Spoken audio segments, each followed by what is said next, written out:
One of the greatest blessings of homesteading and one of the greatest callings God has given us is to faithfully pass on what we've learned to the next generation.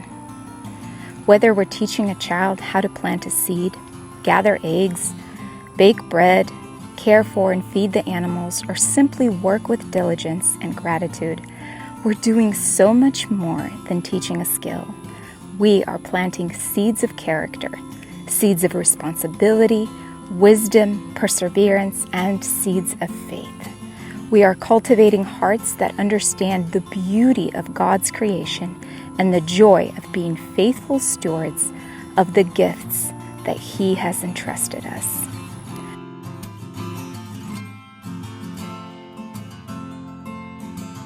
But discipleship doesn't end with our children. God calls each of us to remain teachable throughout our entire lives. We were never meant to stop learning. Every new season invites us to grow in wisdom, to develop new skills, and to become better caretakers of our homes, of our families, of our land, and of course, of our animals.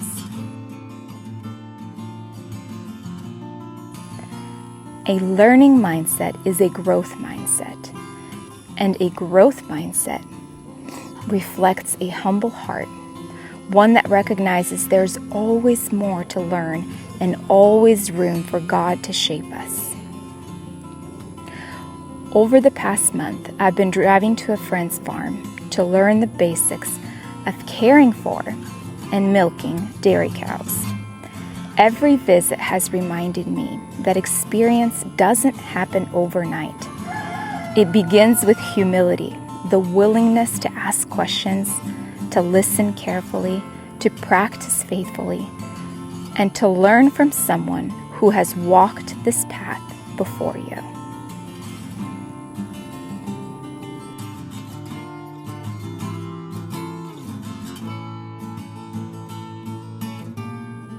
As I've been learning these new skills, my husband has been busy building a cowshed in the back corner of our property, just beyond our lake. With every post that's set and every board that's fastened into place, I can see another piece of vision that God has placed in our hearts becoming a reality. You know, it's amazing how God often prepares us before He provides. While the shelter is being built, He's also building the knowledge, the confidence, and the experience that we'll need to lovingly care for the animals that will one day, hopefully soon, call Willow Lake Farms home. Our farm isn't growing because everything happened overnight. It's growing through the thousands of small yet faithful acts of obedience. One lesson learned, one project completed, one seed planted, one prayer prayed, one day at a time.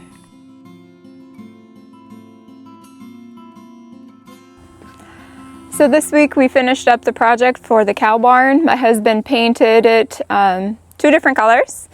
We did the main and the trim in Sherwin-Williams iron ore, which is like a deep olive color. And then for the walls on the exterior, he painted it Sherwin-Williams Anonymous, which is a lighter olive color. So they don't contrast too much, but it's a nice color. And then from our house, when we look out, it's not an eyesore. It kind of blends in with the surrounding of the trees, but I really like with how it turned out. And we did a barn door style before it was all open. So now we can go on in. Ooh.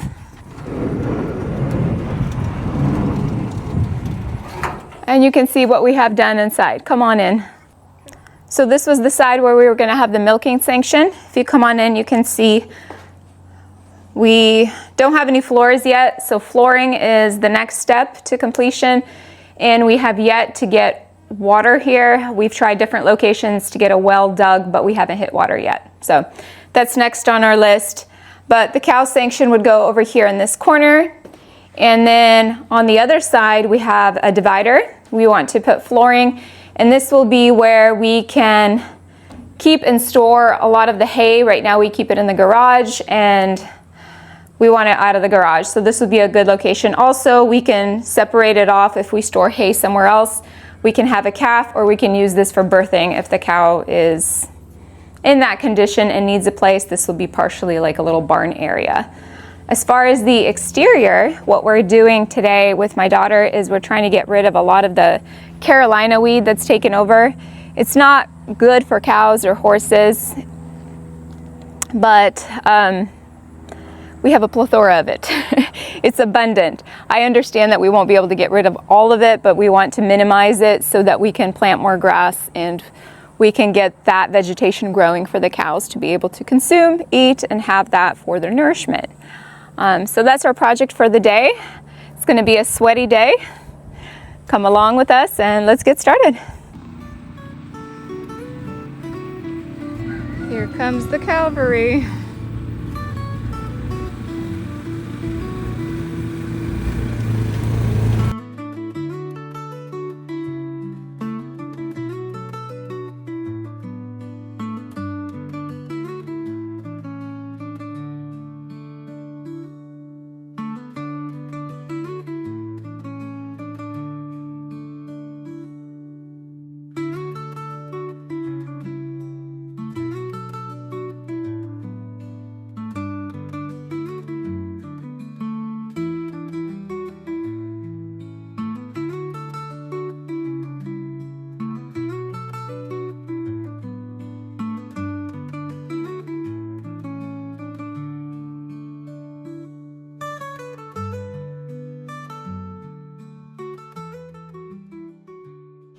One thing you'll learn quickly about homesteading is that chores are simply part of everyday life. While some tasks are more enjoyable than others, keeping our animals' living spaces clean is one of the most important jobs that we have. A clean coop plays a huge role in the health and well-being of our chickens, so we make it a point to deep clean at least once a month. But even with regular cleaning, we started noticing that something wasn't right. Last year, our flock was healthy, thriving, and laying beautiful, colorful eggs. But this summer has been exceptionally hot, wet, and humid here in Florida. And over the past month, we began noticing that the feathers around several chicken vents were slowly disappearing. After checking with our first resource, ChatGPT, we initially thought that our roosters might be overbreeding the hens. But then our roosters started losing their feathers too and exhibiting the same issue. So this explanation no longer made sense. A friend suggested that it could be a nutritional deficiency. So I immediately began adding organic herbs and supplements to their feed every day, and a vitamin concentrate to their water to make sure that they were getting every nutrient that they needed. But despite our efforts, the problems only continued to get worse. I started noticing that their combs were gradually becoming pale, and more birds started showing the same symptoms. Egg production began to decline, and even though they were receiving extra vitamins, the yolks lost their rich orange color, and the eggshells became noticeably thinner. Thankfully, the Lord provided an answer through a friend who had previously worked on a poultry farm. After taking one look at our flock, he immediately recognized the problem. It was poultry lice. I started researching treatment options right away. Most of what I found relied on chemical insecticides, but one of our goals is to raise our animals as naturally and organically as we can whenever it's practical and effective. That's when we decided to try food-grade diatomaceous earth. If you have never dealt with lice or mites in your flock, you are lucky, but I hope that our experience can save you some time, frustration, and a lot of guessing.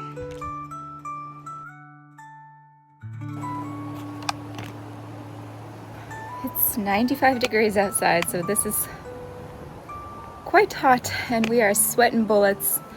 I am going to finish cleaning the coop today. I will spray it down tomorrow, and I am going to finish here, and then tomorrow we're going to add some fresh soil, the diatomaceous earth, and I'll spray down the coop with a half and half vinegar and water base to get all of that cleaned out. And I'm going to replace the pads in the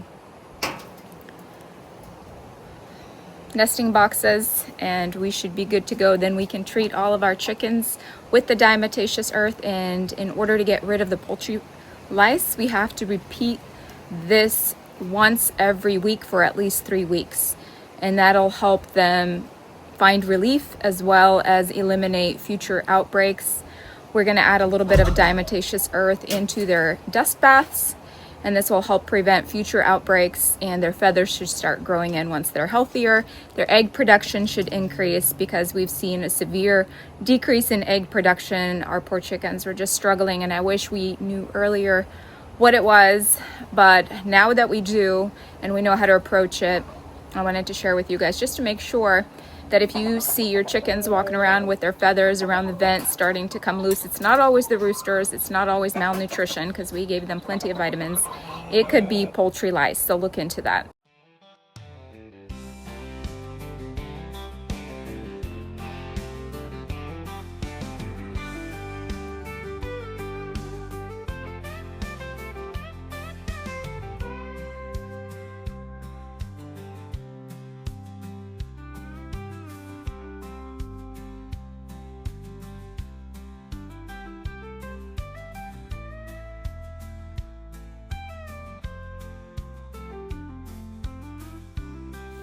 The next morning, before we let the chickens out to roam the pastures, Nick and I got to work treating every bird in the flock. We carefully dusted each chicken with food-grade diatomaceous earth, paying special attention to the vent areas underneath the wings and around the neck, places where poultry lice love to hide.